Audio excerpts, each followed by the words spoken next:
नमस्कार, पाटील रेसिपीमध्ये तुमच्या सगळ्यांचं स्वागत आहे. आज आपण पाहणार आहोत मकर संक्रांती स्पेशल तीळ आणि गुळाचे लाडू. एकदम पटकन होणार रेसिपी आहे. चला तर मग पाहूया. तिळाचे लाडू बनवण्यासाठी एका पॅनमध्ये मी 1 कप तीळ घालून घेतलेले आहेत आणि हे जे तीळ आहेत ते आपल्याला लो टू मीडियम गॅसवर चांगल्या प्रकारे भाजून घ्यायचे आहेत. इथे आपले तीळ जे आहेत ते चांगल्या प्रकारे भाजून झालेले आहेत. आपण याला एका डिशमध्ये काढून घेऊया आणि हे जे तीळ आहेत ते थंड करण्यासाठी ठेवून देऊया. आता सेम पॅनमध्ये ज्या कपानं मोजून आपण तीळ घेतले होते त्याच कपानं मोजून गूळ घेतलेला आहे आणि हा जो गूळ आहे तो आपल्याला मीडियम गॅसवर चांगल्या प्रकारे मेल्ट करून घ्यायचा आहे.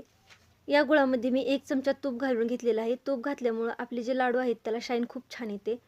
आता चांगल्या प्रकारे ह्याला मेल्ट होऊ द्यायचं आहे. इथं आपला गूळ जो आहे तो चांगल्या प्रकारे मेल्ट झालेला आहे आणि मेल्ट झाल्याच्या नंतर पण मी 1 ते 2 मिनिट शिजवून घेतलेला आहे. आता आपण चेक करून पाहूया आपली जी चाचणी आहे ती तयार आहे का नाही. त्यासाठी आपण एका वाटीमध्ये पाणी घेतलेलं आहे आणि पाण्यामध्ये